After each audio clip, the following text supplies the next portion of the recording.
Hi മക്കളെ, അപ്പോൾ നമ്മുടെ കെമിസ്ട്രിയുടെ ഫസ്റ്റ് പാർട്ടും സെക്കൻഡ് പാർട്ടും ക്ലാസ് കഴിഞ്ഞു. ഇപ്പോൾ അത് തേർഡ് പാർട്ടാണ് ക്ലാസ്. നമ്മുടെ chapter 1 structure of an atom ആണ് ഇപ്പോൾ പോയിക്കൊണ്ടിരിക്കുന്ന ക്ലാസ് കേട്ടോ. അപ്പോൾ ഇതിൽ നമ്മുടെ തേർഡ് പാർട്ടിൽ ഇന്ന് നമ്മൾ പഠിക്കാൻ പോണ ഈ ക്വസ്റ്റ്യൻ ആൻസേഴ്സ് എല്ലാം വളരെ ഇമ്പോർട്ടൻ്റ് ആണ് കേട്ടോ. അതായത് നമ്മളിപ്പോൾ ഫസ്റ്റ് പാർട്ടും സെക്കൻഡ് പാർട്ടും ഒക്കെ നമ്മുടെ ക്ലാസ് എടുത്തുവെങ്കിലും ആ പോർഷൻസിനേക്കാളൊക്കെ മോസ്റ്റ് ഇമ്പോർട്ടൻ്റ് ആണ് നമ്മുടെ ഈ തേർഡ് പാർട്ടിൽ നമ്മൾ പഠിക്കാൻ പോണ ടോപ്പിക്സ്. നമ്മൾ ഇന്ന് പഠിക്കാൻ പോണത് അറ്റോമിക് നമ്പർ എന്താ, മാസ് നമ്പർ എന്താ, ഇലക്ട്രോണിക് കോൺഫിഗറേഷൻ എന്താ, അതുപോലെ തന്നെ നമ്മുടെ ആറ്റത്തിൻ്റെ ഡയഗ്രാം വരയ്ക്കാൻ, ഇങ്ങനെയുള്ള കാര്യങ്ങളൊക്കെയാണ് എക്സാമിന് പ്രീവിയസ് ഒക്കെ ഉണ്ടായിരുന്ന പോർഷനാണ്. വെരി ഇമ്പോർട്ടൻറ്റ് പോർഷനാണ്. അപ്പം നമുക്ക് നമ്മുടെ ക്ലാസ്സിൽ എല്ലാവർക്കും സ്റ്റാർട്ട് ചെയ്യാം. ഓക്കെ, അപ്പോൾ മക്കളെ, നമ്മുടെ ഒരു എലമെന്റ് എടുത്തിട്ടുണ്ടെങ്കിൽ ആ എലമെന്റിന് രണ്ട് ടൈപ്പ് നമ്പേഴ്സ് ആണ് നിങ്ങൾ അറിഞ്ഞു വെക്കേണ്ടത്. ഒന്ന് അതിൻ്റെ മാസ് നമ്പർ, മറ്റേത് atomic number. Okay, mass number എന്ന് പറഞ്ഞിട്ടുണ്ടെങ്കിൽ ഓരോ എലമെന്റ്സിനും ഒരു മാസ് ഉണ്ടാവില്ലേ, ഒരു വെയിറ്റ്, അതിനെ സൂചിപ്പിക്കുന്ന നമ്പറാണ് അതിൻ്റെ മാസ് നമ്പർ എന്ന് പറയുന്നത്. അറ്റോമിക് നമ്പർ പക്ഷേ ഓരോ എലമെന്റിനും യുണീക്ക് ആയിരിക്കും. അതായത് ഇപ്പോൾ ഒരു എലമെന്റിനുള്ള അറ്റോമിക് നമ്പർ വേറൊരു എലമെന്റിനും ഉണ്ടാവില്ല. അതായത് ഓക്സിജൻ ഒരു അറ്റോമിക് നമ്പർ ഉണ്ട്, ആ നമ്പർ ഓക്സിജന് മാത്രമേ ഉണ്ടാവുള്ളൂ. അത് വേറൊരു എലമെന്റ്, കാർബണോ നൈട്രജനോ വേറെ ഏത് എലമെന്റ് എടുത്താലും അതിനൊന്നും ഉണ്ടാവില്ല. ഓക്കെ, അപ്പോൾ ഞാനിപ്പോൾ ഒരു എലമെന്റിനെ, അതായത് കോമൺ ആയിട്ട് ഒരു എലമെന്റ് ഞാനിത് എക്സ് എന്ന് മാർക്ക് ചെയ്യുകയാണ് കേട്ടോ. അപ്പോൾ എക്സ് എന്ന് പറഞ്ഞ ഒരു എലമെന്റ് എടുത്താൽ അതിൻ്റെ മാസ് നമ്പറിനെ നമ്മൾ സൂചിപ്പിക്കുന്നത് മാസ് നമ്പറിനെ സൂചിപ്പിക്കുന്ന ലെറ്റർ എ ആണ് കേട്ടോ. എ എന്ന് പറയുന്ന ലെറ്റർ ആണ് മാസ് നമ്പറിനെ സൂചിപ്പിക്കുന്നത്. അറ്റോമിക് നമ്പറിനെ, ഓക്കെ, അത് മാറിപ്പോരുത്. അറ്റോമിക് നമ്പർ എന്ന് പറഞ്ഞാൽ ഇസഡ്, മാസ് നമ്പർ എന്ന് വെച്ചാൽ എ ആണ്. അപ്പം നമ്മൾ മാസ് നമ്പർ എപ്പോഴും എഴുതേണ്ടത് എലമെന്റിന് മുകളിൽ സൈഡിലായിട്ട് വേണം. ഓക്കെ, ആൻഡ് ആറ്റോമിക് നമ്പർ എഴുതേണ്ടത് താഴെ സൈഡിലായിട്ട് വേണം. ഇങ്ങനെ തന്നെ എഴുതണോട്ടാ, തോന്നിയ സ്ഥലത്ത് എഴുതി വെക്കരുത്. ഇതിനൊക്കെ ഒരു രീതിയുണ്ട്. അപ്പോൾ ഒരു എലമെന്റിന്റെ സിമ്പിൾ ഉണ്ടാവും, ആ സിമ്പിളിന്റെ മുകളിൽ സൈഡിലായിട്ട് അതിൻ്റെ മാസ് നമ്പർ എഴുതും, താഴെ സൈഡിലായിട്ട് അതിൻ്റെ ഏത് നമ്പർ എഴുതും, ആറ്റോമിക് നമ്പർ എഴുതും. ആറ്റോമിക് നമ്പറിനെ റെപ്രസെന്റ് ചെയ്യുന്ന ലെറ്റർ ഇസഡ് ആണ്. മക്കളത് ഓർത്തോളണം. കാരണം നമുക്ക് ആറ്റോമിക് നമ്പർ എന്ന് പറയുമ്പോൾ എ വെച്ചല്ലേ സ്റ്റാർട്ട് ചെയ്യണേ. അപ്പം നമുക്ക് സ്വാഭാവികമായിട്ടും എ എന്ന് പറഞ്ഞ് എഴുതാനൊരു ടെൻഡൻസി ഉണ്ടാവും. പക്ഷെ ആറ്റോമിക് നമ്പർ എ അല്ല, ഏതാണ്, ഇസഡ് ആണ്. എ വരുന്നത് ആരാണ്, മാസ് നമ്പർ ആണ്. അത് നിങ്ങളൊന്ന് ഓർത്തോളണം കേട്ടോ. ഓക്കെ, ഇങ്ങനെയാണ് ഒരു എലമെന്റിനെ റെപ്രസെന്റ് ചെയ്യുന്ന രീതി. അപ്പോൾ ഒരു എലമെന്റിന്റെ സിമ്പിൾ കൊടുക്കും, മുകളിൽ മാസ് നമ്പർ എഴുതും, താഴെ ആറ്റോമിക് നമ്പർ എഴുതും. ഓക്കെ അല്ലേ? അപ്പോൾ ഒരു എലമെന്റിന്റെ സിമ്പിളൊക്കെ ഇങ്ങനെ എഴുതി കഴിഞ്ഞാൽ അതിൽ നിന്ന് കുറച്ച് കാര്യങ്ങൾ നമുക്ക് കണ്ടുപിടിക്കാൻ അറിഞ്ഞിരിക്കേണ്ടതായിട്ടുണ്ട്. അതായത് ഇപ്പോൾ കണ്ടാൽ തന്നെ നമുക്കറിയാലോ, മാസ് നമ്പർ ഏതാന്ന് വെച്ചിട്ടുണ്ടെങ്കിൽ ഇതേ മുകളിൽ കിടക്കുന്ന നമ്പർ, ഒരു നമ്പർ ഉണ്ടാവും, അത് എഴുതാം. ആറ്റോമിക് നമ്പർ വെച്ചിട്ടുണ്ടെങ്കിൽ ഒരു സൈഡിൽ താഴെയായിട്ട് നമ്പർ ഉണ്ടാവും, അതും എഴുതാം. പിന്നെ മനസ്സിലാക്കേണ്ടത്, നമുക്കറിയാം ഇപ്പോൾ ഒരു എലമെന്റിന്റെ ആറ്റം എടുത്താൽ, ഒരു മൂലകത്തിന്റെ ആറ്റം എടുത്താൽ ആറ്റത്തിനുള്ള എന്തൊക്കെയുള്ളതെന്ന് നമുക്കറിയാം. ഇലക്ട്രോൺ ഉണ്ട്, പ്രോട്ടോൺ ഉണ്ട്, ന്യൂട്രോൺ ഉണ്ട്. നമ്മളിപ്പോൾ പഠിച്ചു അല്ലേ? അപ്പോൾ ഇലക്ട്രോണിൻ്റെയും പ്രോട്ടോണിൻ്റെയും ന്യൂട്രോണിൻ്റെയും എണ്ണവും നമുക്ക് കണ്ടുപിടിക്കേണ്ടതായിട്ടുണ്ട്. ഓക്കെ, ഇതിൽ ഇലക്ട്രോണിൻ്റെ എണ്ണവും പ്രോട്ടോണിൻ്റെ എണ്ണവും ഈ എലമെന്റിന്റെ ആറ്റോമിക് നമ്പറിന് സിമിലർ ആയിരിക്കും. അപ്പം ആറ്റോമിക് നമ്പർ തന്നിട്ടുണ്ടെങ്കിൽ ആ നമ്പർ തന്നെയാണ് അതിൻ്റെ ഉള്ള ഇലക്ട്രോണിൻ്റെ എണ്ണവും, അത്രയും തന്നെ ആയിരിക്കും അതിൻ്റെ ഉള്ള ആരും ഉണ്ടാവുന്നത്, പ്രോട്ടോണും ഉണ്ടാവുന്നത്. ന്യൂട്രോൺ അപ്പോൾ ആറ്റോമിക് നമ്പറിന് സെയിം ആയിരിക്കും കേട്ടോ. ആറ്റോമിക് നമ്പറിന് ഈക്വൽ ആയിരിക്കും ഇലക്ട്രോണിൻ്റെയും പ്രോട്ടോണിൻ്റെ എണ്ണം. ന്യൂട്രോണിൻ്റെ എണ്ണം മാത്രം നമ്മുടെ മാസ് നമ്പറിൽ നിന്ന് ആറ്റോമിക് നമ്പർ കുറച്ചാലാണ് കിട്ടുക. ഓക്കെ, അപ്പോൾ ആറ്റോമിക് നമ്പർ, ഇലക്ട്രോണിൻ്റെ എണ്ണം, പ്രോട്ടോണിൻ്റെ എണ്ണം, ഇത് മൂന്നും സെയിം ആയിരിക്കും. ന്യൂട്രോണിൻ്റെ എണ്ണം കണ്ടുപിടിക്കണമെങ്കിൽ എന്ത് ചെയ്യണം, മാസ് നമ്പറിൽ നിന്ന് ആറ്റോമിക് നമ്പർ നമ്മൾ എന്ത് ചെയ്യണം, കുറയ്ക്കണം. ഓക്കെ, ഒരു എക്സാമ്പിളായിട്ട് നമുക്ക് ഇവിടെ ചെയ്യാം. ഇപ്പോൾ സോഡിയം 2311. അപ്പം നമുക്ക് ഇങ്ങനെ ഒരു എലമെന്റിനെ തന്നാൽ നമുക്ക് എഴുതാൻ പറ്റുന്ന കാര്യങ്ങൾ എന്തൊക്കെയാണ്, അതിൻ്റെ മാസ് നമ്പർ എഴുതാം, അത് 23 ആണ്. അതിൻ്റെ അറ്റോമിക് നമ്പർ എഴുതാം, അതെത്രയാ, 11 ആണ്. ഇനി ഇലക്ട്രോണിൻ്റെ എണ്ണം നമുക്ക് എഴുതാലോ. ഇലക്ട്രോണിൻ്റെ എണ്ണം പറഞ്ഞാൽ അതെത്രയാ, അതും 11 തന്നെയാണ്. അറ്റോമിക് നമ്പറിന് ഈക്വൽ ആയിരിക്കുമല്ലോ. പ്രോട്ടോണിൻ്റെ എണ്ണം എത്രയാ, യെസ്, പ്രോട്ടോണിൻ്റെ എണ്ണവും 11 തന്നെ. അപ്പോൾ ആറ്റോമിക് നമ്പർ, ഇലക്ട്രോൺ, പ്രോട്ടോൺ, 3 നമുക്ക് കിട്ടി. ഇനി അടുത്തത് നമ്മുടെ ന്യൂട്രോണിൻ്റെ എണ്ണം കണ്ടുപിടിക്കാൻ പക്ഷെ നമ്മൾ എന്ത് ചെയ്യണം, മാസ് നമ്പറിൽ നിന്ന് ആറ്റോമിക് നമ്പർ കുറയ്ക്കണം. മറക്കരുത് കേട്ടോ. എന്തിൽ നിന്ന് എന്താ കുറയ്ക്കണ്ടേ, മാസ് നമ്പറിൽ നിന്ന് ആറ്റോമിക് നമ്പർ കുറയ്ക്കാം. അപ്പോൾ മാസ് നമ്പർ നമുക്കറിയാം 23, അതിൽ നിന്ന് ആറ്റോമിക് നമ്പർ 11 കുറയ്ക്കാം. നമുക്ക് എത്ര കിട്ടും, യെസ്, 12 എന്ന് കിട്ടും. 12. ഓക്കെ, ഇതാണ് ന്യൂട്രോണിൻ്റെ എണ്ണം വരുന്നത്. അപ്പോൾ ഒരു എലമെന്റിന്റെ ഇങ്ങനെ സിമ്പിൾ ഉൾപ്പെടെ നമുക്ക് തന്നിട്ടുണ്ടെങ്കിൽ അതിൽ നിന്ന് ഒരു 5 കാര്യങ്ങൾ നമ്മൾ കണ്ടുപിടിക്കാൻ പഠിച്ചില്ലേ? ഫസ്റ്റ് അതിന്റെ മാസ് നമ്പർ എഴുതാൻ പഠിച്ചു, ആറ്റോമിക് നമ്പർ എഴുതാൻ പഠിച്ചു, ഇലക്ട്രോണിന്റെ പ്രോട്ടോണിന്റെ എണ്ണം കണ്ടുപിടിക്കാൻ പഠിച്ചു, ന്യൂട്രോണിന്റെ എണ്ണം കണ്ടുപിടിക്കാൻ പറഞ്ഞു. ഇത്രയും 5 കാര്യങ്ങൾ എക്സാമിന് വളരെ ഇമ്പോർട്ടന്റ് ആണ്. നിങ്ങൾക്ക് ഒരു സിമ്പിൾ തന്നിട്ടേ ഇതേപോലെ കണ്ടുപിടിക്കാനായിട്ട് ക്വസ്റ്റ്യൻസ് വരും. ഓക്കെ അല്ലേ? അപ്പോൾ ഇനിതാ മിസ് ഒരു ക്വസ്റ്റ്യൻ തരാം, അത് നിങ്ങൾക്ക് ഇതേപോലെ ആൻസർ ചെയ്താൻ പറ്റുന്നുണ്ടോ എന്ന് ഒന്ന് നോക്കാം കേട്ടോ. എന്താ ഒരു എലമെന്റിനെ മിസ് തന്നിട്ടുണ്ട്, നിയോൺ ആണ്, എലമെന്റിന്റെ പേര് നിയോൺ എന്നാണ്, സിമ്പിൾ NE എന്നാണ് കേട്ടോ. അവിടെ 2 നമ്പേഴ്സ് ഞാൻ കൊടുത്തിട്ടുണ്ട്. അപ്പോൾ വേഗം എഴുതിക്കോ, ഇതിന്റെ മാസ് നമ്പർ എത്രയാണ്, അറ്റോമിക് നമ്പർ എത്രയാണ്, ഇലക്ട്രോണിന്റെ എണ്ണം എത്രയാണ്, പ്രോട്ടോണിന്റെ എണ്ണം എത്രയാണ്, ന്യൂട്രോണിന്റെ എണ്ണം എത്രയാണ്. എഴുതാലോ എല്ലാവർക്കും? അപ്പോൾ എല്ലാവരും ഒന്ന് പോസ് ചെയ്തിട്ട് ഇതൊന്ന് ചെയ്തു നോക്കണം കേട്ടോ. ഓക്കെ, അപ്പോൾ മിസ് ആൻസർ പറയാൻ പോവാ. ആറ്റോമിക് നമ്പർ വന്നിട്ട് ഫസ്റ്റ് എ എന്ന് വെച്ചിട്ടുണ്ടെങ്കിൽ ഏതാ മാസ് നമ്പർ ആണ്. മാസ് നമ്പർ വന്നിട്ട് 20, ആറ്റോമിക് നമ്പർ Z അത് 10, ഇലക്ട്രോൺ എണ്ണം 10, പ്രോട്ടോൺ 10 ആൻഡ് ന്യൂട്രോൺ എണ്ണം എത്ര വരും? 20 10 കുറയ്ക്കുക, അപ്പോൾ നമുക്ക് എത്ര കിട്ടും? 10. ഓക്കെ, അപ്പോൾ എല്ലാ നമ്പേഴ്സും കണ്ടുപിടിക്കാനായിട്ട് പഠിച്ചില്ല എല്ലാവരും? അപ്പോൾ മക്കളെ ടെക്സ്റ്റ് ബുക്കിൽ ഈ ഒരു പേജിൽ അറ്റോമിക് നമ്പറും മാസ് നമ്പറും കണ്ടുപിടിക്കാനുള്ളതൊക്കെ ഒരു ബോക്സ് ആയിട്ട് കൊടുത്തിട്ടുണ്ട് കേട്ടോ. നമ്മളിപ്പോൾ ഡിസ്കസ് ചെയ്ത കാര്യങ്ങളാണ്. അത് കഴിഞ്ഞ് നോക്കിയേ, ഇവിടെ ക്ലോറിൻ്റെയും കാൽഷ്യത്തിൻ്റെയും ഇലക്ട്രോണിൻ്റെയും പ്രോട്ടോണിൻ്റെയും ന്യൂട്രോണിൻ്റെയൊക്കെ എണ്ണം കണ്ടുപിടിക്കാൻ കൊടുത്തിട്ടുണ്ട്. മക്കൾക്ക് ഇത് ചെയ്യാൻ പറ്റുമോ എന്ന് എല്ലാവരും ഒന്ന് ട്രൈ ചെയ്ത് നോക്കിയേ. ഇനി ഇവിടെ നിങ്ങൾക്ക് കുറച്ചധികം കാര്യങ്ങൾ എക്സാമ്പിളായിട്ട് ചെയ്ത് നോക്കാനായിട്ട് തന്നിട്ടുണ്ട്. ഇതെല്ലാം ചെയ്ത് നോക്കിക്കോ. ഇതിൽ വലിയ വലിയ നമ്പേഴ്സൊക്കെ വരുന്നുണ്ട്. അപ്പോൾ നിങ്ങൾ മൈനസ് ചെയ്യുമ്പോൾ ഒന്നും തെറ്റിപ്പോവാതെ മൈനസ് ചെയ്യാം. ഓക്കെ, അപ്പോൾ അതൊക്കെ ചെയ്ത് കഴിഞ്ഞിട്ടുണ്ടെങ്കിൽ നിങ്ങൾ ആ സെക്ഷൻ പെർഫെക്റ്റ് ആയിട്ട് പഠിക്കും. വളരെ നല്ലോണം പഠിക്കുകയും ചെയ്യണം. അത് വളരെ ഇമ്പോർട്ടൻ്റ് ആണ്, ഈസിയുമാണ്. ഈസി അല്ലേ? അതുപോലെ മാർക്ക് എളുപ്പം കിട്ടും. വെറുതെ ആ മാർക്ക് ശ്രദ്ധക്കുറവ് കാരണം കളയരുത് കേട്ടോ. കാരണം ഒന്ന് ശ്രദ്ധിച്ചില്ലെങ്കിൽ ചിലപ്പോൾ നമ്മൾ മൈനസ് ചെയ്യുമ്പോഴേക്കും എന്തെങ്കിലും ഡിഫറൻസ് വന്നാൽ നമ്മുടെ ആൻസർ തെറ്റിപ്പോവും. അങ്ങനെ തെറ്റാനായിട്ട് പാടില്ല. അതുപോലെ നിങ്ങൾ ഒരു കാര്യം ചെയ്യുക, നിങ്ങൾ ആൻസർ ചെയ്യുമ്പോൾ ഡയറക്റ്റ് ആ ആൻസർ എഴുതി വെക്കാതെ സ്റ്റെപ്പ് വൈസ് ഒന്ന് എഴുതിയിടുക. അതായത് നിങ്ങളിപ്പോൾ മൈനസ് ചെയ്ത് കിട്ടുന്ന ആൻസർ തെറ്റിയാലും നിങ്ങൾ മൈനസ് ചെയ്യേണ്ടത് എന്താണെന്ന് എഴുതിയിട്ടുണ്ടാവുമല്ലോ. ഇപ്പോൾ എക്സാമ്പിൾ ഇവിടെ 35 - 17 എന്ന് നിങ്ങൾ എഴുതിയിടുമ്പോൾ മിസ്സിന് അറിയാം നിങ്ങൾ എഴുതിയിട്ടുണ്ട്, പിന്നെ നിങ്ങൾ കിട്ടിയ ആൻസറിൽ ചെറിയൊരു മിസ്റ്റേക്ക് ആണ്. അപ്പോൾ മിസ്സിന് ഒരു കനിവ് തോന്നിയിട്ട് ചെറിയതായിട്ടെങ്കിലും നിങ്ങൾക്ക് മാർക്ക് ഇട്ട് തരില്ലേ? അപ്പോൾ അതുകൊണ്ട് അങ്ങനെയൊക്കെ നിങ്ങൾ ചെയ്തോളൂ കേട്ടോ. ഡയറക്റ്റ് ആയിട്ട് എഴുതി വെക്കണേക്കാളും സ്റ്റെപ്പ് ചെയ്തതാണ് ഓൾവേസ് ബെറ്റർ. ഓക്കെ, ഇനി നമ്മൾ നെക്സ്റ്റ് പഠിക്കാൻ പോകുന്നതാണ് electronic configuration in an atom, അല്ലെങ്കിൽ ആറ്റത്തിലെ ഇലക്ട്രോൺ വിന്യാസം. ഓക്കെ മക്കളെ, അപ്പോൾ നമ്മുടെ ഇലക്ട്രോണിക് കോൺഫിഗറേഷൻ അല്ലെങ്കിൽ ഇലക്ട്രോൺ വിന്യാസമാണ് നമ്മൾ പഠിക്കാൻ പോണത്. വളരെ ഇമ്പോർട്ടൻ്റ് ആണ് കേട്ടോ. അതായത് നല്ല രീതിയിൽ മാർക്ക് സ്കോർ ചെയ്യാൻ പറ്റുന്ന ഒരു സെക്ഷനാണ് ഇതും. ഇപ്പം നമ്മൾ ഈ പാർട്ട് 3 പറഞ്ഞിരുന്ന എല്ലാ സെക്ഷൻസും വളരെ ഇമ്പോർട്ടൻ്റ് ആണ്, ഈസിയുമാണ്, മാർക്ക് നല്ലോണം കിട്ടുകയും ചെയ്യുന്ന സെക്ഷനാണ് കേട്ടോ. ഇങ്ങനെ വൃത്തിയായിട്ട് പഠിച്ചാൽ തന്നെ മെജോറിറ്റി മാർക്ക് നമുക്ക് സ്കോർ ചെയ്യാനായിട്ട് പറ്റുമേ. പിന്നെ കുറച്ച് ഭാഗങ്ങളിൽ നിന്ന് അവിടെ നിന്നൊക്കെ ക്വസ്റ്റ്യൻസ് വരുള്ളൂ, നമ്മുടെ ഫസ്റ്റ് ആൻഡ് സെക്കൻഡ് പാർട്ടിൽ നിന്നൊക്കെ കേട്ടോ.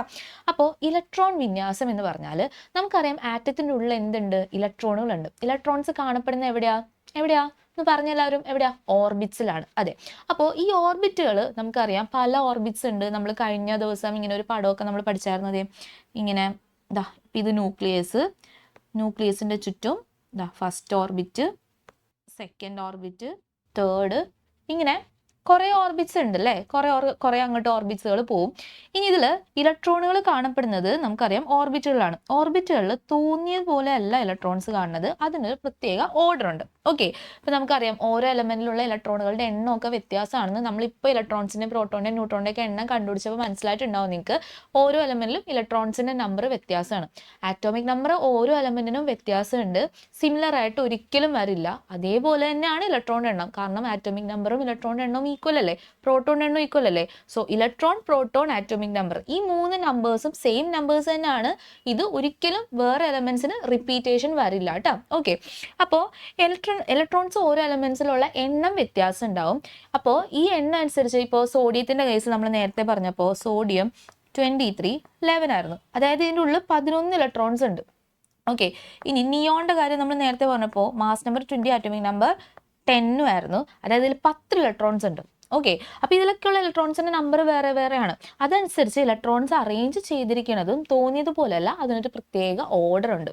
അപ്പോൾ ഇലക്ട്രോൺസ് അറേഞ്ച് ചെയ്തിരിക്കുന്ന ഈ ഓർഡറാണ് നമ്മൾ ഇലക്ട്രോണിക് കോൺഫിഗറേഷൻ എന്ന് പറഞ്ഞ് പഠിക്കാൻ പോണത്. അപ്പോൾ മക്കളെ മിസ് ഇവിടെ ഒരു ആറ്റത്തിൻ്റെ ഒരു മോഡൽ വരച്ചിട്ടുണ്ട്. അപ്പോൾ സെൻറ്ററിൽ നമ്മുടെ ന്യൂക്ലിയസ് ഉണ്ട്. ന്യൂക്ലിയസിൽ ആരൊക്കെയുള്ളത്? പ്രോട്ടോണും ന്യൂട്രോണും. ചുറ്റും ഓർബിറ്റ്സ് ഉണ്ട്, അവിടെ ഇലക്ട്രോൺസ് ഉണ്ട് അല്ലേ. ഈ ഓർബിറ്റ്സിന് ഓരോന്നിനും ഒരു പേര് നമ്മൾ പഠിച്ചില്ലേ? അപ്പോൾ ഫസ്റ്റ് നമ്മൾ പഠിച്ച ആ ഓർബിറ്റിൻ്റെ പേരെന്താ? പറഞ്ഞെല്ലാവരും എന്താ? K shell. ഓക്കെ, കെ ഷെല്ലാണ് ആദ്യമുള്ളത് കേട്ടോ. ഇനി അത് കഴിഞ്ഞ് വരുന്നത് ഈ ഷെൽ ഏതാ? കെ കഴിഞ്ഞിട്ട് ഏതാ? എല്, അത് കഴിഞ്ഞിട്ട് ഏതാ? എം, പിന്നെ ഏതാ ഇത്? എൻ. ഇത്രയാണ് നമ്മളിപ്പോൾ ഈ വരച്ചിരിക്കുന്ന ഷെല്ലുകൾ. ഓക്കെ, അപ്പോൾ ഓരോ ഷെല്ലിലും മിസ് നേരത്തെ പറഞ്ഞ പോലെ ഇലക്ട്രോൺസ് തോന്നിയ പോലെ അല്ല കിടക്കണേ, അതിനൊരു ഓർഡർ ഉണ്ട്. അപ്പോൾ നമുക്കറിയാം അല്ലേ, നമ്മൾ ക്ലാസ്സിലൊക്കെ ഇരിക്കുമ്പോൾ ഇപ്പോൾ ഒരു ബെഞ്ച് എടുത്തിട്ടുണ്ടെങ്കിൽ അതിൽ 5 പേരൊക്കെ അല്ലേ നമ്മൾ ഇരിക്കാറുള്ളൂ. 10 പേർക്ക് ഇരിക്കാൻ പറ്റുമോ? ഇല്ല അല്ലേ. അപ്പോൾ അതേപോലെ തന്നെയാണ് നമ്മുടെ ഷെൽസിലാണെങ്കിലും ഇലക്ട്രോൺസിനെ പ്ലേസ് ചെയ്യണതിന് ഒരു പരിമിതിയുണ്ട്. ഇത്ര ഇലക്ട്രോൺസ് ഒക്കെ പറ്റുള്ളൂ എന്നുണ്ട് കേട്ടോ. അപ്പം നമുക്ക് ആദ്യം കിടക്കുന്ന കെ ഷെല്ലല്ലേ, കെ ഷെല്ല് കുഞ്ഞു ഷെല്ലല്ലേ മറ്റുള്ള ഷെൽസുമായിട്ട് കമ്പയർ ചെയ്ത് നോക്കുമ്പോൾ. അതുകൊണ്ട് തന്നെ അതിൽ ഇലക്ട്രോൺസിൻ്റെ എണ്ണത്തിനും ഒരു ലിമിറ്റ് ഉണ്ട്. കുറച്ച് ഇലക്ട്രോൺസേ അതിൽ തികയുള്ളൂ, അതിൽ കൊള്ളുള്ളൂ കേട്ടോ. അപ്പോൾ കെ ഷെല്ലിൽ മാക്സിമം കൊള്ളുന്ന ഇലക്ട്രോൺസിൻ്റെ എണ്ണം, കെ ഷെല്ലിൽ മാക്സിമം 2 ഇലക്ട്രോൺസേ കയറുള്ളൂ കേട്ടോ. മാക്സിമം 2 ഇലക്ട്രോൺസിനെ കെ ഷെല്ലിന് പ്ലേസ് ചെയ്യാനായിട്ട് പറ്റുള്ളൂ. കെ കഴിഞ്ഞ് പിന്നെ ഏതാ പറഞ്ഞത്? എല്ല്. എല്ലിൽ മാക്സിമം 8 ഇലക്ട്രോൺസ് പറ്റും. എമ്മിൽ മാക്സിമം 18 ഇലക്ട്രോൺസ് കയറും. എന്നിൽ 32 ഇലക്ട്രോൺസ് കൊള്ളും. ഓക്കെ, ഈ എണ്ണം വെരി ഇമ്പോർട്ടൻ്റ് ആണ്. ഇത് നിങ്ങൾ ഇപ്പോഴേ പഠിച്ചോളണം. കെയിൽ എത്ര എണ്ണം കൊള്ളും? 2 ഇലക്ട്രോൺസ്. എല്ലിൽ എത്ര എണ്ണം കൊള്ളാം? 8 ഇലക്ട്രോൺസ്. എമ്മിൽ 18 ഇലക്ട്രോൺസ്. എന്നിൽ എത്ര എണ്ണം കൊള്ളും? 32 ഇലക്ട്രോൺസ് കേട്ടോ. അപ്പോൾ ഈ 4 നമ്പറല്ലേ ആകെ പഠിക്കാനുള്ളൂ. അടിപൊളിയായിട്ട് ഇതൊന്ന് പഠിച്ചു വെച്ചേക്കണേ, തിരിഞ്ഞു പോരുത്. ഓക്കെ, അപ്പോൾ കെയിൽ ഇപ്പോൾ 2 ഇലക്ട്രോൺസിൽ കൂടുതൽ കെയിൽ നമുക്ക് ഒരിക്കലും പ്ലേസ് ചെയ്യാൻ പറ്റില്ല. ഇപ്പം നമുക്കൊരു ബെഞ്ചിലാണെങ്കിൽ ഒരിക്കലും ഒരു ലിമിറ്റ് ഇല്ലേ? കുറേ ആൾക്കാരെ കുത്തി നിറച്ച് വെക്കാൻ പറ്റുമോ? ഇല്ല. അതുപോലെ കെയിൽ മാക്സിമം 2 എണ്ണേ പറ്റുള്ളൂ കേട്ടോ. അപ്പോൾ 2 കുറവാണെങ്കിൽ കുഴപ്പമില്ല, പക്ഷെ 2 കൂടുതൽ എന്തായാലും അതിൽ ഇൻക്ലൂഡ് ചെയ്യാൻ പറ്റില്ല. എല്ലിലാണെങ്കിലോ 8 എണ്ണേ പറ്റുള്ളൂ. എമ്മിൽ 18ഉം എന്നിൽ 32ഉം മാക്സിമം കൊള്ളുള്ളൂ. ഓക്കെ, അപ്പോൾ നമ്മൾ എങ്ങനെ ഒരു എലമെന്റൽ ഇലക്ട്രോണിക് കോൺഫിഗറേഷൻ എഴുതുന്നതെന്ന് നമുക്ക് നോക്കാം. അപ്പം നമുക്ക് ആദ്യം മുതൽ എടുക്കണമല്ലോ, സോഡിയം തന്നെ എടുക്കാം. സോഡിയം 23 11. ഓക്കെ, അപ്പോൾ ഇതിൽ ഇലക്ട്രോൺസിൻ്റെ എണ്ണം എത്രയാ? 11 ആണ്. പ്രോട്ടോണിൻ്റെ എണ്ണം 11 ആണ്. ന്യൂട്രോണിൻ്റെ എണ്ണം നമുക്കറിയാം 23 - 11 12 ആണ്. ഓക്കെ, ഇനി ഇതിൽ ഇലക്ട്രോണിക് കോൺഫിഗറേഷൻ എന്ന് പറഞ്ഞാൽ എപ്പോഴും നിങ്ങൾ ഓർത്തോണം, ഇലക്ട്രോണുകളുടെ അറേഞ്ച്മെന്റ് ആണ്. അപ്പം നമ്മൾ എന്തിൻ്റെ നമ്പറിനെ അറേഞ്ച് ചെയ്യാൻ പോണേ? യെസ്, ഇലക്ട്രോണുകളുടെ നമ്പറിനെ. ഓക്കെ, അപ്പം നമ്മുടെ ഇലക്ട്രോൺസ് നമുക്കറിയാം എങ്ങനെയാണ് കാണപ്പെടുന്നത്? ഷെല്ലുകളിലാണ് അല്ലെങ്കിൽ ഓർബിറ്റിലാണ്. അതായത് നമ്മുടെ കെയിലും എല്ലിലും എമ്മിലും എന്നിലും ഒക്കെ ആയിട്ടാണ് ഇലക്ട്രോൺസ് കാണുന്നത്. അതിലിപ്പോൾ സോഡിയത്തിൻ്റെ കേസ് എടുക്കുകയാണെങ്കിൽ സോഡിയത്തിൽ ആകെ എത്ര ഇലക്ട്രോണേ ഉള്ളൂ? 11 ഇലക്ട്രോൺസേ ആകെ ഉള്ളൂ. ഓക്കെ, അപ്പോൾ അതിൽ ഫസ്റ്റ് 2 ഇലക്ട്രോൺസ് എന്തിൽ കയറും? K shell. കാരണം കെ ഷെല്ലിൽ ആദ്യം കിടക്കണേ, അപ്പോൾ ആദ്യം നമ്മൾ അതിൽ കൊടുക്കണ്ടേ? അപ്പോൾ 2 ഇലക്ട്രോൺസ് നമ്മൾ കെ ഷെല്ലിൽ കൊടുത്തു. ഇനി ബാക്കി ഒരു 8 ഇലക്ട്രോൺസിന് മിസ് എന്ത് ചെയ്തു? എൽ ഷെല്ലിൽ പ്ലേസ് ചെയ്തു. കെയിൽ 2 കൂടുതൽ ഫില്ല് ചെയ്യാൻ പറ്റുമോ? ഇല്ല. അതുകൊണ്ട് മാത്രമാണ് ഇവിടെ 2 കൊടുത്തത്. ഇനി എല്ലിൽ മാക്സിമം 8 എണ്ണം ഫില്ല് ചെയ്യാൻ പറ്റും. ആ 8ഉം ഞാൻ ഇതിൽ കൊടുത്തു, എല്ലിൽ കൊടുത്തു. ഇപ്പം നോക്കിയേ, 8 + 2 മൊത്തം ഇപ്പോൾ 10 എണ്ണല്ലേ ആയിട്ടുള്ളൂ. മൊത്തം ഇവിടെ എത്ര ഇലക്ട്രോൺസ് ഉണ്ട്? 11 ഇലക്ട്രോൺസ് ഉണ്ട് അല്ലേ. അപ്പം ഇനി ഓരോ ഇലക്ട്രോണും കൂടി ബാക്കി നമ്മുടെ കയ്യിലുണ്ട്. അതിന് നമ്മൾ എന്ത് ചെയ്യുക? എമ്മിൽ പ്ലേസ് ചെയ്യാം. ഓക്കെ, അപ്പം നമ്മുടെ ഇലക്ട്രോണിക് കോൺഫിഗറേഷൻ എന്തെന്ന് കിട്ടി മക്കളെ? 2 8 1. ഇതാണ് നമ്മുടെ ഇലക്ട്രോണിക് കോൺഫിഗറേഷൻ. എന്തിൻ്റെ ഇലക്ട്രോണിക് കോൺഫിഗറേഷൻ? സോഡിയം എന്ന് പറയുന്ന മൂലകത്തിൻ്റെ ഇലമെൻറ്റിൻ്റെ ഇലക്ട്രോണിക് കോൺഫിഗറേഷൻ. ഓക്കെ, അപ്പം ഇങ്ങനെ എഴുതിയാൽ മതി. ഇത്രയേ ഉള്ളൂ സംഭവം. ഇതാണ് ഇലക്ട്രോണിക് കോൺഫിഗറേഷൻ കേട്ടോ. കിട്ടിയില്ലേ? നമുക്ക് ഇനി അടുത്ത ഒരെണ്ണം ചെയ്ത് നോക്കാം. ഓക്കെ മക്കളെ, അടുത്തൊരു എലമെന്റ് ചെയ്താൽ ഓക്സിജൻ എടുക്കാം കേട്ടോ. നമുക്ക് ഓക്സിജൻ 8 16. 16 ആണ് അതിൻ്റെ മാസ് നമ്പർ, 8 ആണ് അതിൻ്റെ ആറ്റോമിക് നമ്പർ. അപ്പോൾ അതിൽ ഇലക്ട്രോൺസിൻ്റെ എണ്ണം എത്ര തന്നെയാണ്? 8 തന്നെ. അപ്പോൾ ഇലക്ട്രോണിക് കോൺഫിഗറേഷൻ ഓക്സിജൻ്റെ എന്ത് വരും? 2 6. കാരണം കെയിൽ 2 എണ്ണം കൊണ്ടു, എല്ലിൽ എത്ര എണ്ണം? 6 എണ്ണം. ഇതാണ് ഓക്സിജൻ്റെ കോൺഫിഗറേഷൻ വരാം കേട്ടോ. അതായത് ഇലക്ട്രോൺ വിന്യാസേ. ഇനി നമുക്ക് വേറൊരെണ്ണോട് ചെയ്യാം. ആർഗൺ. ആർഗൺ എന്ന് പറയുന്ന എലമെന്റ്, അതിൻ്റെ ആറ്റോമിക് നമ്പർ എത്രയാണ്? 18. അപ്പോൾ ആറ്റോമിക് നമ്പർ മാത്രം തന്നാൽ മതി കേട്ടോ നമുക്ക് ഇലക്ട്രോൺസിൻ്റെ എണ്ണം എഴുതാൻ. അപ്പോൾ ഇലക്ട്രോൺസ് ഇതിൽ 18 എണ്ണം ഉണ്ട്. അപ്പോൾ ഇതിൻ്റെ ഇലക്ട്രോണിക് കോൺഫിഗറേഷൻ എത്ര വരും? 2, അത് കഴിഞ്ഞ് 8, പിന്നെ ബാക്കി ഇനി എത്ര ഉണ്ട്? 8 + 2 ഇപ്പോൾ 10 ആയില്ലേ. ഇനി ഒരു 8 കൂടി അല്ലേ നമ്മുടെ 18 ബാക്കിയുള്ള. ആ 8 എന്തിൽ തന്നെ കൊള്ളും? എം ഷെല്ലിൽ ഫുള്ള് കൊള്ളും അല്ലേ. അപ്പോൾ കെയിൽ 2 എണ്ണം വന്നു, എല്ലിൽ 8 എണ്ണം, എമ്മിൽ 8 എണ്ണം. അപ്പോൾ മൊത്തം 18. അപ്പോൾ ഇതാണ് നമ്മുടെ ഇലക്ട്രോണിക് കോൺഫിഗറേഷൻ. ഇനി നിങ്ങൾക്ക് ടെക്സ്റ്റ് ബുക്കിൽ കുറേ കിടപ്പുണ്ട് ഇലക്ട്രോണിക് കോൺഫിഗറേഷൻ കണ്ടുപിടിക്കാൻ വേണ്ടി. ദാ ടെക്സ്റ്റ് ബുക്കിൽ നിങ്ങൾ പേജ് നമ്പർ 16 ഇങ്ങനെ ഒരു ബോക്സ് നോക്കുക. ദാ ഇത്രയും എലമെന്റ്സും അതിൻ്റെ ആറ്റോമിക് നമ്പറും തന്നിട്ടുണ്ട്. ഇലക്ട്രോൺസിൻ്റെ എണ്ണവും K shell, L shell, M shell, ഇതിലെങ്ങനെയാണ് ഇലക്ട്രോൺസിനെ അറേഞ്ച് ചെയ്തിരിക്കുന്നത്, അതായത് ഇലക്ട്രോണിക് കോൺഫിഗറേഷൻ ഇത് എഴുതാൻ വേണ്ടിയിട്ടും തന്നിട്ടുണ്ട്. മക്കൾ എല്ലാവരും ഇതൊന്ന് ട്രൈ ചെയ്ത് നോക്കണം. എല്ലാ ക്വസ്റ്റ്യൻസിൻ്റെയും അറ്റൻഡ് ചെയ്യാനായിട്ട് നോക്കുക കേട്ടോ. ഓക്കെ, നമ്മളെല്ലാം ചെയ്ത് മാത്രമേ നമുക്കത് ഓക്കെ ആയിട്ട് വരുള്ളൂ. ഇനി നമ്മൾ നെക്സ്റ്റ് പഠിക്കാൻ പോകുന്നതാണ് ഓർബിറ്റ് ഇലക്ട്രോൺ കോൺഫിഗറേഷൻ അഥവാ ഡയഗ്രമാറ്റിക് റെപ്രസെൻറ്റേഷൻ ഓഫ് ആറ്റം. അതാണ് നമ്മൾ ഇനി പഠിക്കാൻ പോണത്. അതായത് നമ്മുടെ ആറ്റത്തിൽ ഇപ്പോൾ ഇലക്ട്രോൺസ് എങ്ങനെയാണ് അറേഞ്ച് ചെയ്തിരിക്കുന്നത് എന്നുള്ള ഇലക്ട്രോണിക് കോൺഫിഗറേഷൻ നമ്മൾ എഴുതാൻ പഠിച്ചു. ഇനി അത് തന്നെ എങ്ങനെ വരക്കാനായിട്ടുള്ളതെന്നാണ് നമ്മൾ പഠിക്കാൻ പോകുന്നത് കേട്ടോ. അപ്പോൾ ഇനി നമ്മൾ പഠിക്കാൻ പോണത് ഓർബിറ്റ് ഇലക്ട്രോൺ കോൺഫിഗറേഷൻ തന്നെ ഡയഗ്രമാറ്റിക് റെപ്രസെൻറ്റേഷൻ ആണ്. അതായത് നമ്മൾ ഇലക്ട്രോൺസിനെ എഴുതാൻ വേണ്ടി പഠിച്ചു അല്ലേ, ഓർബിറ്റ്സിൽ എങ്ങനെയൊക്കെയാണ് വരണേന്നുള്ള ഓർഡർ എഴുതാൻ പഠിച്ചു. ഇനി അതിനെ ഡയഗ്രമായിട്ട് വരയ്ക്കാനായിട്ടാണ് നമ്മൾ പഠിക്കാൻ പോകുന്നത്. ആറ്റത്തിൻ്റെ ഉള്ളിൽ ഇലക്ട്രോൺസ് എങ്ങനെയാണ് അറേഞ്ച് ചെയ്തിരിക്കുന്നതെന്ന് വരയ്ക്കാൻ പഠിക്കാൻ പോവാണ് കേട്ടോ. ഓക്കെ, അപ്പോൾ ഇതിനെ തന്നെ നമ്മൾ ബോർ മോഡൽ എന്ന് വിളിക്കാറുണ്ട്. ഈ ഡയഗ്രമാറ്റിക് റെപ്രസെൻറ്റേഷൻ എന്ന് പറഞ്ഞ ക്വസ്റ്റ്യൻ വരും, അല്ലെന്നുണ്ടെങ്കിൽ ബോർ മോഡൽ വരയ്ക്കാനായിട്ടൊക്കെ ക്വസ്റ്റ്യൻ വരും. ഓക്കെ, അപ്പോൾ നമുക്ക് ഇനി അത് എങ്ങനെയാണ് ചെയ്യണേന്ന് നോക്കാം. അപ്പം നമുക്ക് സോഡിയം തന്നെ ഒരു എക്സാമ്പിൾ ആയിട്ട് എടുക്കാം. സോഡിയത്തിൻ്റെ 2311 ഇലക്ട്രോണിക് കോൺഫിഗറേഷൻ നമുക്കറിയാം 2, 8, 1.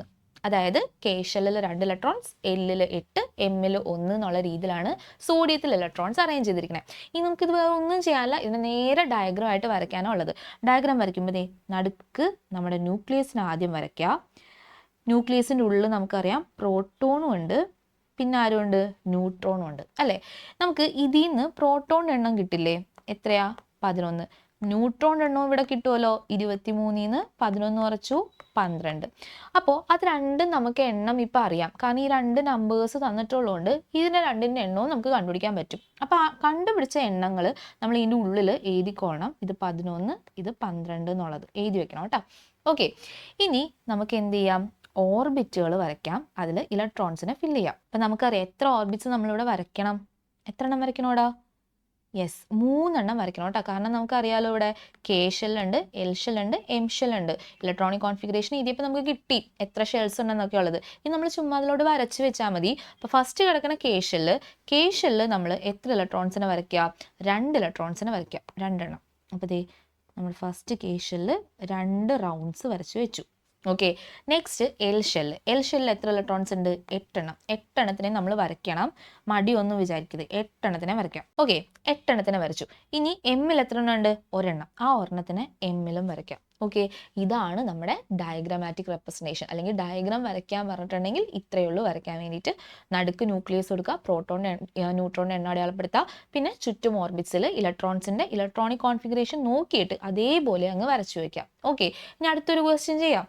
ഓക്കെ, അടുത്തൊരു എലമെൻ്റ് ആണ് കാർബൺ. ഓക്കെ, കാർബണിൻ്റെ മാസ് നമ്പർ 12, ആറ്റോമിക് നമ്പർ 6. അപ്പം നമുക്ക് അറിയാവുന്ന കാര്യങ്ങളൊക്കെ ആദ്യം അങ്ങോട്ട് എഴുതാം. അതിൻ്റെ ഇലക്ട്രോണിൻ്റെ എണ്ണം 6, പ്രോട്ടോണിൻ്റെ എണ്ണം 6, ന്യൂട്രോണിൻ്റെ എണ്ണം എത്ര തന്നെ, 12 - 6, അതും എത്ര തന്നെ കിട്ടുക, 6 തന്നെ.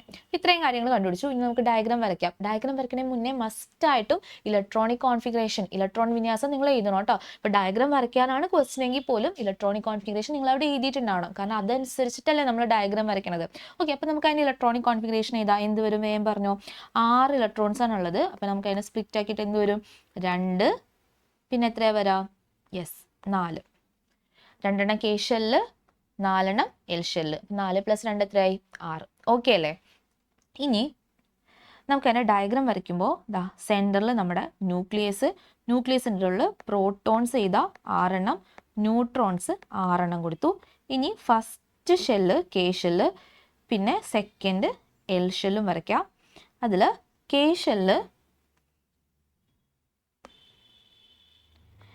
ഷെല്ലിൽ ദാ 2 ഇലക്ട്രോൺസിനെ നമ്മൾ മാർക്ക് ചെയ്തു, എൽ ഷെല്ലിൽ 4 ഇലക്ട്രോൺസിനെ മാർക്ക് ചെയ്യാം.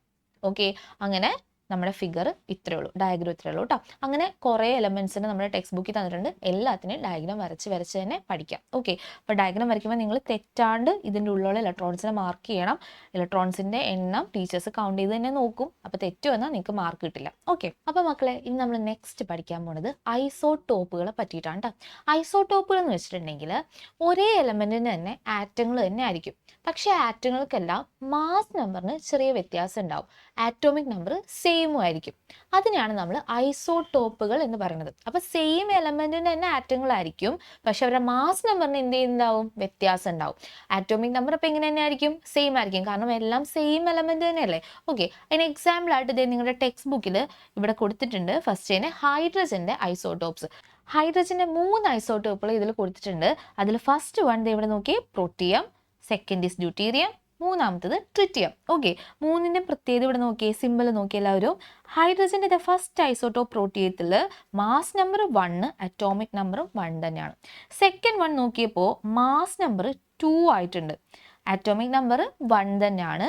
തേർഡ് വണ്ണിൽ മാസ് നമ്പർ എത്രയായി, 3 ആയി. അപ്പോൾ ഈ 3 എണ്ണം നോക്കുവാണെങ്കിൽ അതിൽ മാസ് നമ്പറാണ് മാറിക്കൊണ്ടിരിക്കുന്നത്. ഇവിടെ 1 ആയിരുന്നു, ഇവിടെ 2 വന്നു, ഇതിൽ 3 ആണ്. ഓക്കെ, അങ്ങനെ മാസ് നമ്പർ വ്യത്യാസപ്പെടുകയും ആറ്റോമിക് നമ്പർ സെയിം ആയിട്ട് തന്നെ പോവുകയും ചെയ്താൽ അങ്ങനെയുള്ള ആറ്റങ്ങളെ വിളിക്കുന്നതാണ്, എലമെന്റുകളെ, മൂലകങ്ങളുടെ ആറ്റങ്ങളെ വിളിക്കുന്ന പേരാണ് ഐസോടോപ്പുകൾ. അപ്പോൾ ഈ ഹൈഡ്രജന്റെ 3 ഐസോടോപ്പുകളും ഇമ്പോർട്ടൻ്റ് ആണ്. അതിൽ പ്രോട്ടിയത്തിൻ്റെ ഫിഗർ നോക്കുക.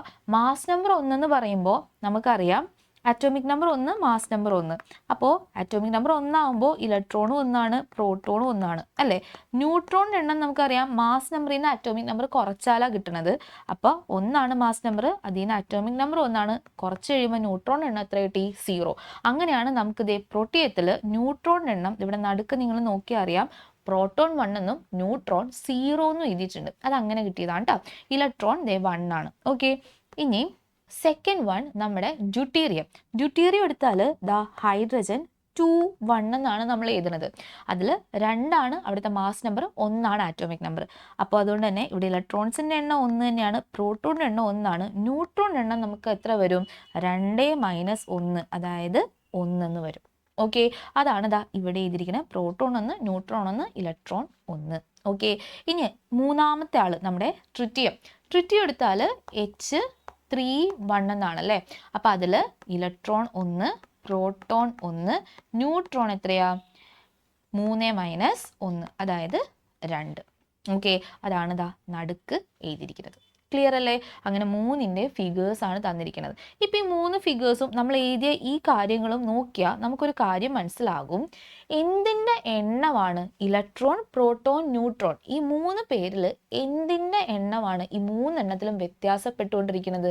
യെസ്, ന്യൂട്രോണുകളുടെ എണ്ണം. അപ്പോൾ ഐസോടോപ്പുകൾ എടുത്താൽ അതിൽ ഇലക്ട്രോൺ, പ്രോട്ടോൺ, ന്യൂട്രോൺ എന്നിവയുടെ എണ്ണങ്ങളിൽ ഏതിൻ്റെ എണ്ണമാണ് വ്യത്യാസപ്പെടുന്നത് എന്നൊരു ക്വസ്റ്റ്യൻ വന്നാൽ എന്തിൻ്റെ എണ്ണ വ്യത്യാസം വരുന്നതെന്ന് ഇതാ ന്യൂട്രോണുകളുടെ എണ്ണമാണ് ഐസോടോപ്പുകളിൽ മാറി മാറി വരുന്നത്. ക്ലിയർ അല്ലേ എല്ലാവർക്കും? അപ്പോൾ ഹൈഡ്രജൻ്റെ ഐസോടോപ്സ് നമ്മൾ പഠിച്ചു. 3ൻ്റെയും പേര് ഇമ്പോർട്ടൻ്റ് ആണ്. ഇനി ഇവിടെ കുറച്ച് കാര്യങ്ങൾ കൊടുത്തിട്ടുണ്ട്. ബോക്സ് നിങ്ങൾക്ക് തനിയെ ഫില്ല് ചെയ്യാനായിട്ട് പറ്റും. പ്രോട്ടോണിൻ്റെ, ന്യൂട്രോണിൻ്റെ, ഇലക്ട്രോണിൻ്റെ എണ്ണം, അതുപോലെ ആറ്റോമിക് നമ്പറും മാസ് നമ്പറും ആണ്. നമ്മളിപ്പോൾ ചെയ്ത അതേ കാര്യം ഫില്ലാക്കുക കേട്ടോ. ഓക്കെ, അപ്പോൾ ഇതാ നെക്സ്റ്റ് പേജിൽ ഐസോടോപ്പ് എന്താണ് എന്നുള്ള ഡെഫിനേഷൻ കൊടുത്തിട്ടുണ്ട്. അതിൻ്റെ തൊട്ട് താഴെ ഇതാ ഒരു സെൻറ്റൻസും കൂടി കൊടുത്തിട്ടുണ്ട്. Isotopes exhibit same chemical properties. അവരുടെ കെമിക്കൽ പ്രോപ്പർട്ടീസ്, രാസപരമായിട്ടുള്ള അവരുടെ സ്വഭാവം ഒരേപോലെ ആയിരിക്കും. പക്ഷേ ഫിസിക്കൽ പ്രോപ്പർട്ടീസ്, അതായത് ഭൗതിക സ്വഭാവം, അതായത് അവർ നോക്കുമ്പോൾ അവർ കാണാനായിട്ട് എങ്ങനെയാണ്, അതുപോലെ തന്നെ അവർ നിലനിൽക്കുന്നത് ഏത് രീതിയിലാണെന്നൊക്കെ ഉള്ള അവരുടെ ഫിസിക്കൽ സ്വഭാവം ഉണ്ടല്ലോ, അതിൽ മാത്രമാണ് മാറ്റം വരാം. കെമിക്കലി അവരുടെ സ്വഭാവം എങ്ങനെയായിരിക്കും, ഒരേപോലെ ആയിരിക്കും. ഓക്കെ, ഇനി ഇവിടെ ഐസോടോപ്പിൽ ഹൈഡ്രജൻ്റെ ഐസോടോപ്പായിട്ടുള്ള ഡ്യൂട്ടീരിയത്തിൻ്റെ പ്രത്യേകത കൊടുത്തിട്ടുണ്ട്. അതും ഇമ്പോർട്ടൻ്റ് ആണ്. ഡ്യൂട്ടീരിയം ഉപയോഗിക്കുന്നത് എവിടെയാണെന്നൊരു ക്വസ്റ്റ്യൻ വരാറുണ്ട്. എവിടെയാണെന്ന് വെച്ചാൽ അതേ ഹെവി വാട്ടറിൽ ഡ്യൂട്ടീരിയം കാണപ്പെടുന്നുണ്ട്. അത് ന്യൂക്ലിയർ റിയാക്ടേഴ്സിലാണ് ഉപയോഗിക്കുന്നത്. ഓക്കെ, അത് കഴിഞ്ഞിട്ട് ഇവിടെ 3 ഫിഗർ എഗെയിൻ കൊടുത്തിട്ടുണ്ട്. ഈ 3 ഫിഗറും കാർബണിൻ്റെ ഐസോടോപ്പുകളെയാണ് കാണിച്ചിരിക്കുന്നത്. അതിൽ ഫസ്റ്റ് കൊടുത്തിരിക്കുന്നത് കാർബൺ 12 എന്ന് പറയുന്ന കാർബണിൻ്റെ ഐസോടോപ്പാണ്. കാർബണിൻ്റെ അറ്റോമിക് നമ്പർ 6 ആണ്. അപ്പോൾ ഐസോടോപ്പുകളിൽ എല്ലാവർക്കും അറ്റോമിക് നമ്പർ സെയിം ആയതുകൊണ്ട് 6 തന്നെ വരുള്ളൂ. അപ്പോൾ ഫസ്റ്റ് മാസ്, പക്ഷേ ഫസ്റ്റ് വണ്ണിന് 12, രണ്ടാമത്തെ കേസിൽ മാസ് 13, മൂന്നാമത്തെ കേസിൽ മാസ് 14. അപ്പോൾ കാർബൺ 12, കാർബൺ 13, കാർബൺ 14 ഇങ്ങനെ 3 ഐസോടോപ്സ് ആണ് കാർബണിനുള്ളത്. ഓക്കെ, അതിന് 3ൻ്റെ പടവും അതിൽ എന്തിൻ്റെ നമ്പറാണ് ചേഞ്ച് ചെയ്യണേ അതൊക്കെ അവിടെ ഇൻഡിക്കേറ്റ് ചെയ്തിട്ടുണ്ട്. നിങ്ങളോട് എടുത്ത് എഴുതാനാണ് പറഞ്ഞിരിക്കുന്നത്. ഈ 3 എണ്ണത്തിൻ്റെ പേര് നിങ്ങൾ നല്ല രീതിയിൽ ഓർത്തിരിക്കുക കേട്ടോ. Carbon 12, carbon 13, carbon 14. അപ്പോൾ കാർബണിൻ്റെ ഈ 3 ഐസോടോപ്പുകളിൽ ഏറ്റവും കൂടുതലായിട്ട് നമുക്ക് ചുറ്റും കാണപ്പെടുന്നത് കാർബണിൻ്റെ ഏത് ഐസോടോപ്പാണെന്ന് വെച്ചാൽ കാർബൺ 12 ആണ്. നമുക്ക് ചുറ്റും ഏറ്റവും കൂടുതൽ കാണപ്പെടുന്നത് കാർബണിൻ്റെ ഏത് ഐസോട്ടോപ്പാണ്? കാർബൺ 12 ഐസോട്ടോപ്പാണ്. അതുപോലെ കാർബൺ 13 എന്ന് പറയുന്നത് വളരെ കുറച്ചേ കാണപ്പെടുന്നുള്ളൂ.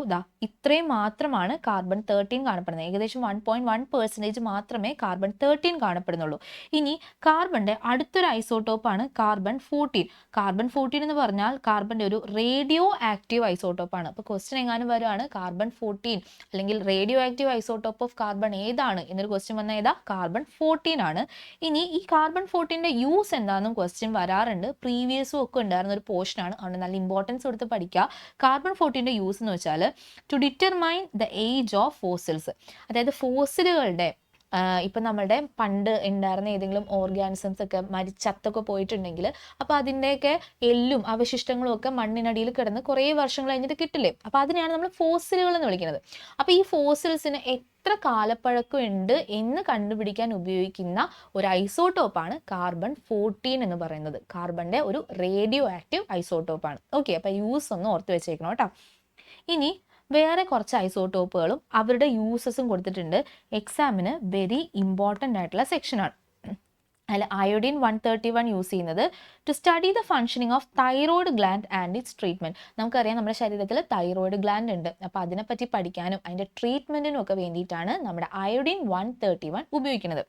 ഇനി അടുത്തൊരു ഐസോട്ടോപ്പാണ് യുറാനിയം 235. അപ്പോൾ ഇതിൻ്റെയൊക്കെ കൂടെ നിങ്ങൾ കാണുന്നുണ്ടാവും ഓരോ നമ്പേഴ്സ് കൊടുത്തിരിക്കുന്നത്. അത് ഏത് നമ്പറാ? യെസ്, അതിൻ്റെ മാസ് നമ്പറാണ് കേട്ടോ. എപ്പോഴും ഐസോട്ടോപ്പിൻ്റെ കൂടെ അതിൻ്റെ മാസ് നമ്പറാണ് കൊടുക്കുക. കാരണം മാസ് നമ്പർ അല്ല ഐസോട്ടോപ്പിന് മാറി മാറി വരുന്നത്. ആറ്റോമിക് നമ്പർ എല്ലാം സെയിം തന്നെ ആയിരിക്കില്ലേ വരാം. അപ്പോൾ യുറാനിയം 235 അതെവിടെ യൂസ് ചെയ്യണേ?